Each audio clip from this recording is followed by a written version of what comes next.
अभी आपने देखा कि अमेरिका दादागिरी के बावजूद भी अपना टैंकर नहीं ले जा पा रहा है। वो सोच रहा था कि परमाणु दिखाकर, डर दिखाकर, और ये हमला क्यों किया गया? एप्स्टेन फाइल में अपना नाम छिपाने के लिए।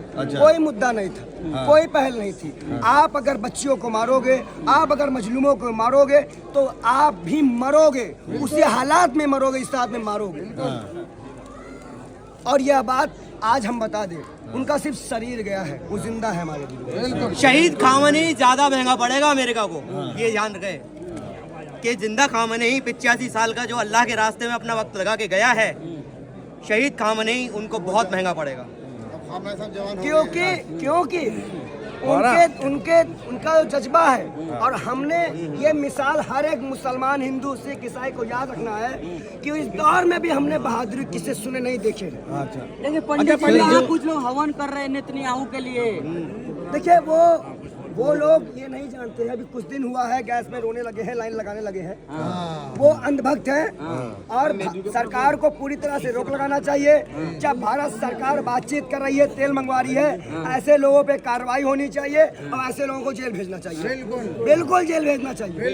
मुस्तफा खामनेई कह रहे हैं कि बदला लिया जाएगा ईरान से, जिस तरह सुप्रीम नेतन्याहू, मैंने आपके चैनल पे ये बात कही थी, नेतन्याहू था और इसी जंग में था होगा। अभी जो है वो गायब था, फिर आ गया, वो फिर मरे, वो इस बार नहीं रहेगा। और अमेरिका अगर बदतमीजी करेगा तो 2050 तक अमेरिका था हो जाएगा।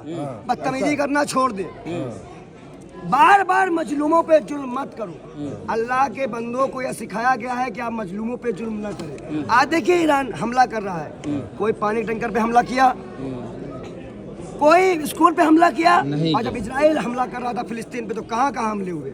हम पिछले साल रो रहे थे इसी दर्द से, अब इस बार भी, लेकिन इस बार सुकून है कि शहीद होकर भी दांत खट्टे कर गया। सोचो अगर जिंदा होता तो क्या होता। अभी अमेरिका डर रहा है, थर्रा रहा है कि हमसे कोई बात कर ले। अभी आपने देखा कि ईरान से एम्बेसडर हमारे बीच आए थे, उन्होंने अपनी बात रखी। ईरान हमेशा से हमारा दोस्ती, हमारी उसकी दोस्ती रही है, लेकिन 14,000 करोड़ के उस ब्याज को हम भूल चुके हैं, मोदी सरकार भूल चुकी है। और ये बड़ी शर्म की बात है नरेंद्र मोदी के लिए कि वो स्टैंड नहीं ले रहे हैं। हम जैसे लोग भी उनसे रिक्वेस्ट कर रहे हैं कि आप सिर्फ जरूरत के टाइम पे ईरान को याद मत करिए, आप उसका साथ दीजिए, नहीं तो आने वाले टाइम पे आप ईरान को खो देंगे, आप अपना बहुत अच्छा मित्र खो देंगे। मिस्टर मोदी, मैं आपको फिर कह रहा हूँ, आप अपने विदेश नीति को बदलिए। एप्स्टेन फाइल से आपका नाम है तो आप कुर्सी छोड़िए, लेकिन मुल्क खराब मत करिए, जमहूरियत खराब मत करिए, हिंदू मुसलमान को मत बांटिए। लेकिन इजराइल तो फादरलैंड है ना, प्रधानमंत्री कहते हैं, तो उनका साथ देंगे ना। गाय चबा चबा के खा रहा, वो फादरलैंड हो गया। वो फादरलैंड हो गया। ईरान में गाय खाई नहीं जाती है, क्योंकि ये अंधा दुश्मन है। देखिए, इनको पैसे मिलते हैं, फंडिंग होती है हर जगह। हिटलर ने भी अपनी फौज तैयार रखी थी अंधभक्तों की, और वहीं से भगा के ये लोग आए थे। ये तो फिलिस्तीनियों ने कुरान की बात मानी, मजलूम समझ के इनको जगह दे दी, नहीं तो ये रहने काबिल नहीं है। और मैं तो कह रहा हूँ ना, अगर यहूदी इसी रास्ते पे चला तो यहूदी की नस्लें खत्म है, क्योंकि यहूदी इस बात को जानता है कि नबी की उम्मतें अगर थोड़ी ही बच गई तो मैं निपटा देंगे, खत्म कर देंगे। सर, जो इंडियन शिप पे हमला किया गया है, इंडियन शिप पर जो हमला किया गया है इंडियन ओशन में, उस पर आप क्या कहना चाहेंगे? हम ये कहना चाहते हैं, ये हमारे सरकारी कमजोरी है कि वो उनको जवाब नहीं दे पा रही है। कोई भी अगर युद्धाभ्यास के लिए हमारे पास आता है तो ये हमारी नैतिक जिम्मेदारी बनती है। इसीलिए हमारे ईरान से हमें इतने टाइम बात करना पड़ गया तेल का जहाज ले जाने में। ये प्रधानमंत्री की विदेश नीति की खामियां हैं। पंडित जी, संभल के डीएसपी है, वो कह रहे हैं जो छाती पीट रहे हैं ईरान के लिए, वो ईरान जाए। सस्पेंड करना चाहिए।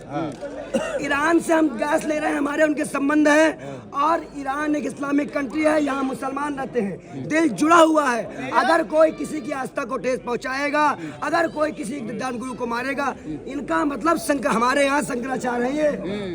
लेकिन पंडित जी, फादरलैंड के साथ पूरा देश के लोग हैं, आप क्यों फादरलैंड के साथ नहीं है? न्यूज़ 24 ज्यादा लग रहा है मुझे। मोदी मीडिया लग रही है, जनता नहीं है।